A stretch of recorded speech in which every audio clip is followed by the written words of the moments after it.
Are you ready for a brand new Adobe alternative? Abode Kickstarter might be your answer.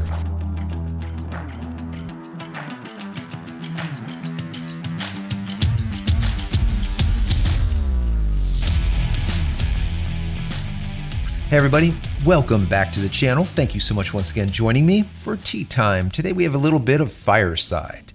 That smokiness of the lap zone, guys. So good, so good. I hope you're joining me with your cup of tea, maybe a cup of coffee, hanging out, talking tech, talking photo, talking video. Today is a photo, video, tech day.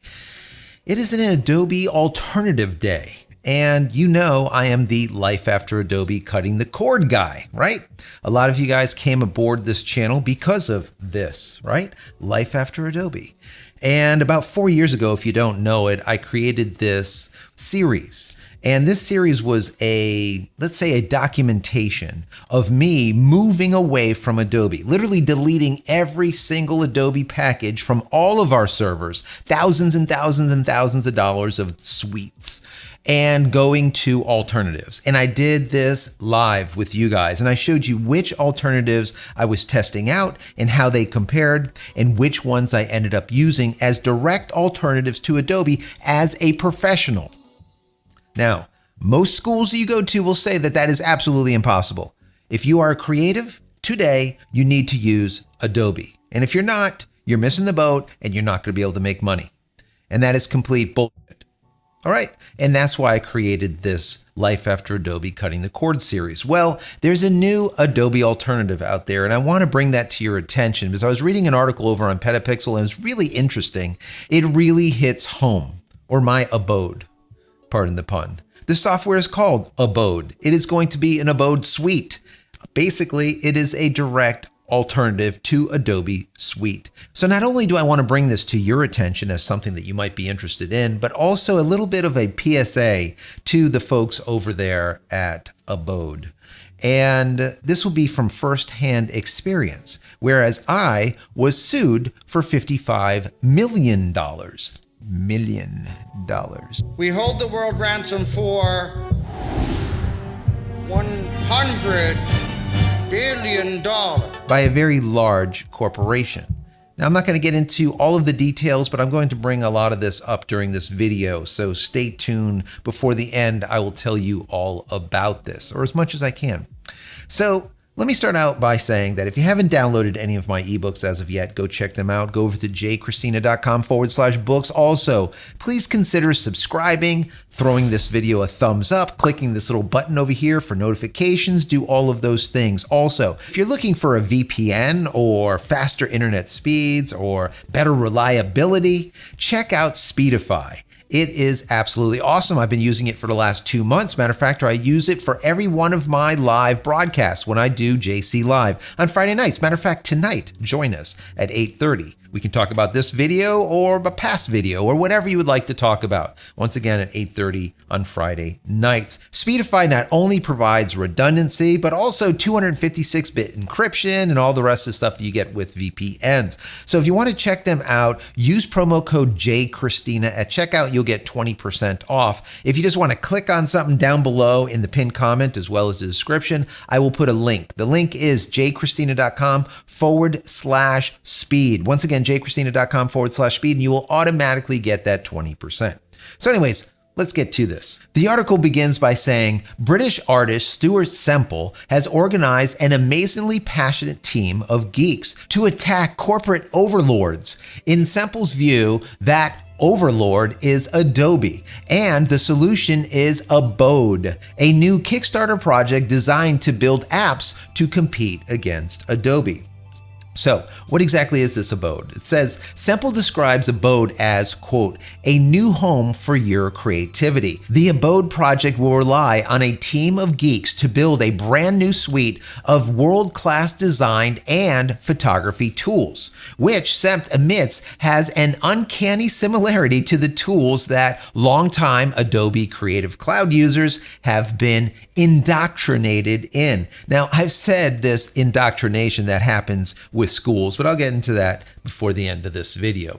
While Abode software doesn't exist yet, plans are in place to create ONdesign, illustrateIT, photoPOP, and Impress. Basically, these are the Adobe apps like Abode ONdesign, Illustrator, Photoshop, and the brand new Express. No doubt a significant catalyst for Abode is Adobe's infamous move to subscription model for its creative applications in 2013. A move which has angered some customers but has led to a tremendous revenue for Adobe. That it has. Abode aims to receive a one-time fee for a user and then supply free updates to the apps for life.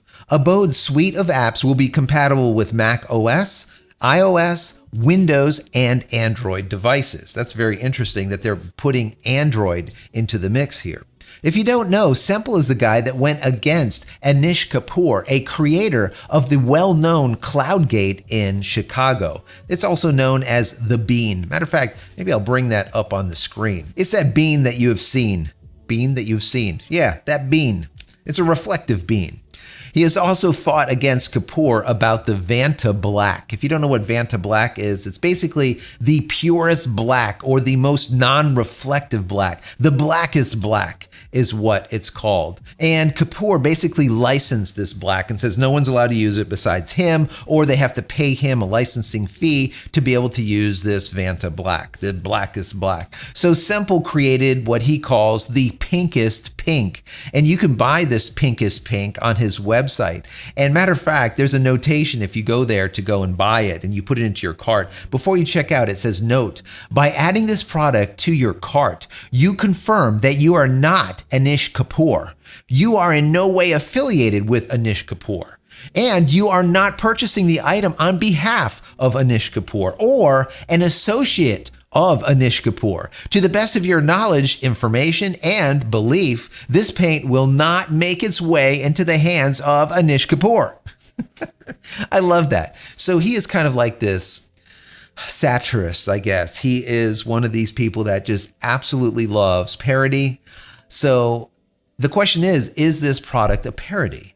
And I think that's what we're going to get into here in this article, because that is the major question here when it comes to litigation.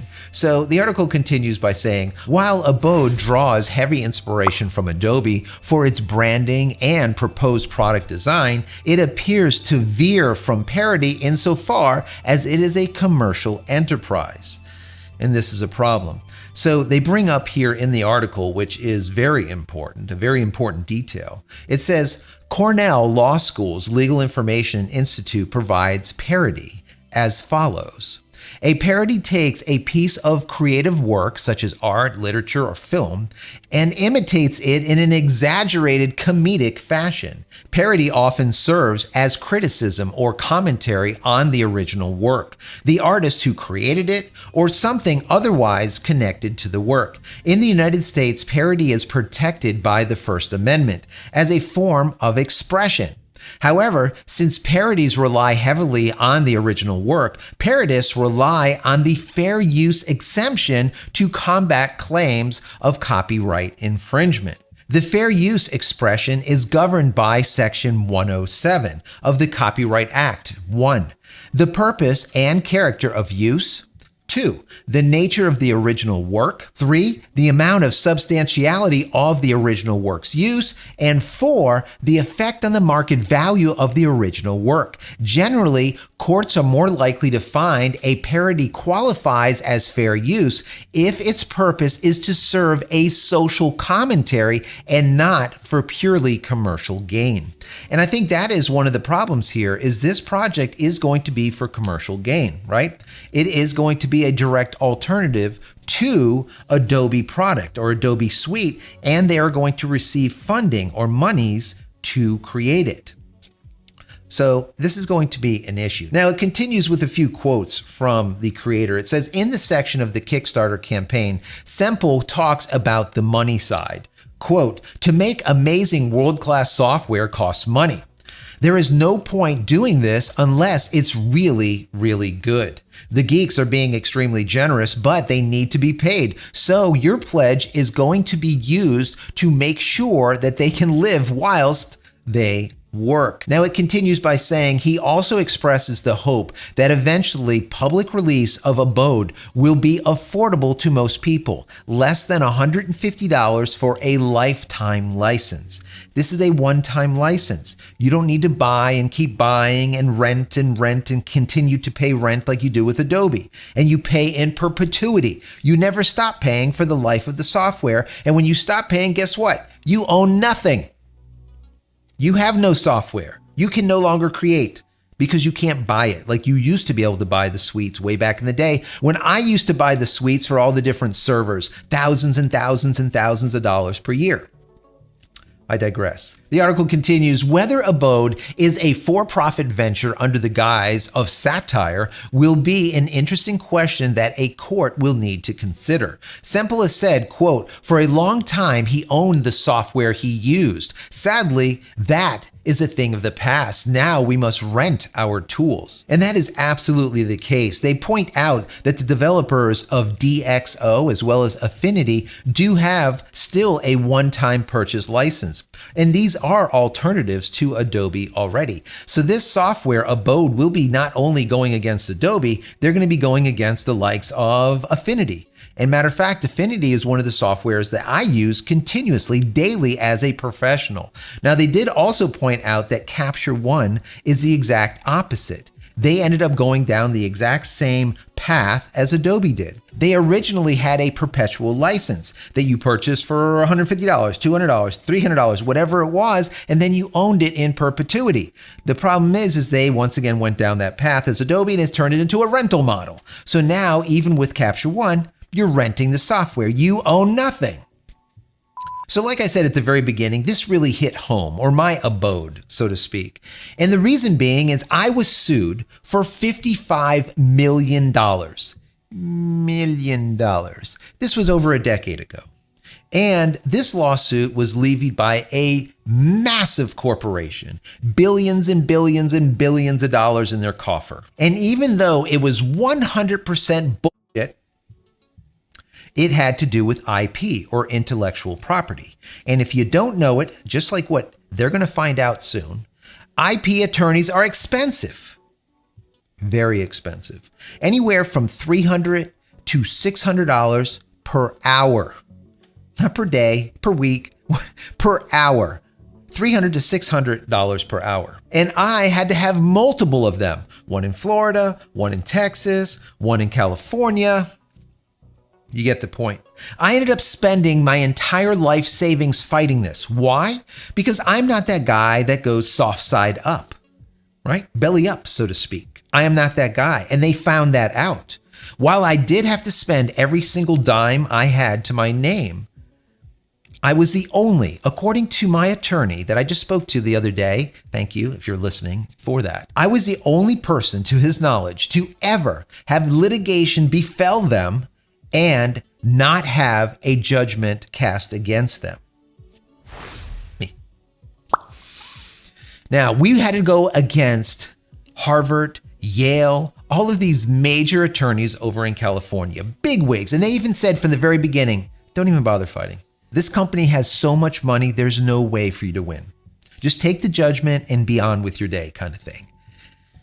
You know that doesn't work with me, right? I've never been that guy. So a lot of you would say, well, if you're right, then of course you're going to win.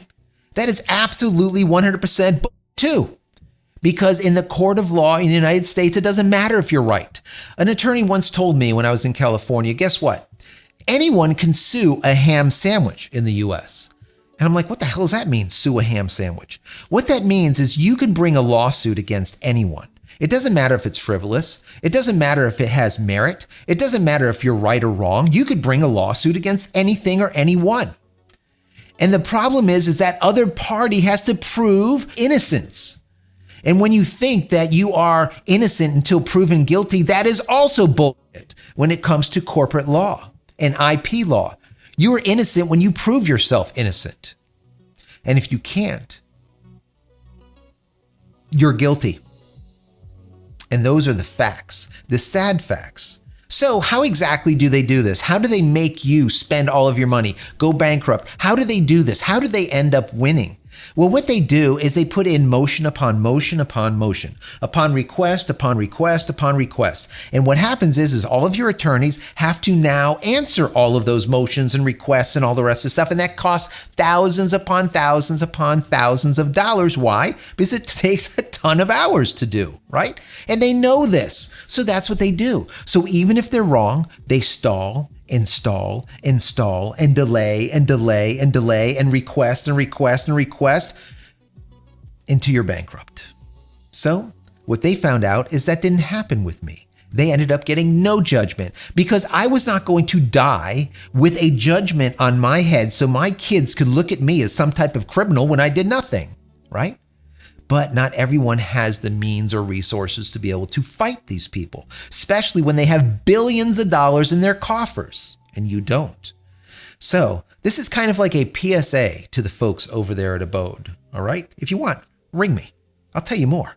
But this is one of these things that you're going to have to be prepared for. So not only are you going to have to pay those geeks that are creating the applications, but you're going to need to create a massive coffer for the IP attorneys that you're going to have to employ. And that is the bottom line. Am I with you? Am I for you? I am 110%, because I think it's a travesty that we see corporations like Adobe that get into the schools and that force their software onto the schools and make the students use that software and now indoctrinate them into using it, basically convincing people to use that software with the understanding that if they don't, they will not be able to get a job. And once again, that is complete bullshit.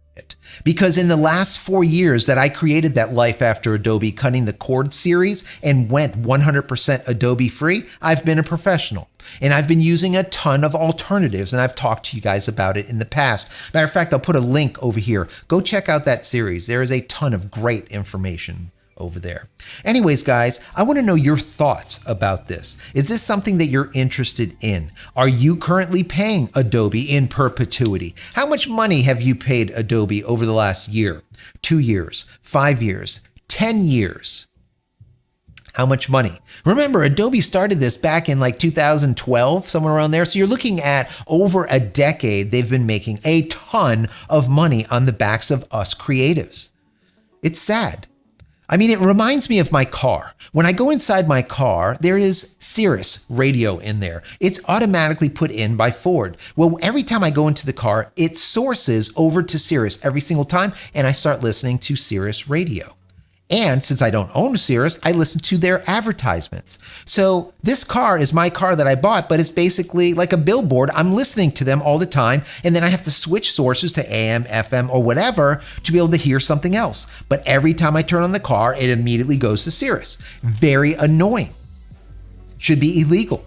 The same thing with all these manufacturers that are now giving you extra horsepower in your car if you sign up to pay monthly for it, or extra features that you have to pay monthly for it. Everything is going down this lease or rental model. It is disgusting. But like I said, are you a user of Adobe? Are you trying to break free of Adobe? How much have you paid into Adobe's little coffer? I would love to hear down below your thoughts. Anyways, guys, I hope you enjoyed this video. If you have, throw this video a thumbs up. That'd be awesome. Don't forget to subscribe, click this button, do all of those things. And finally, head over to my website, jchristina.com, where you can find all the photography tools I've invented for you and me over the years. And hopefully there's something there that you might like. And if there is, please pick it up and support me and my family. That's it, guys. I'm out of here for another vlog. Many blessings to you and your family. Stay safe, stay healthy, and we'll see you in the next one. Love you all.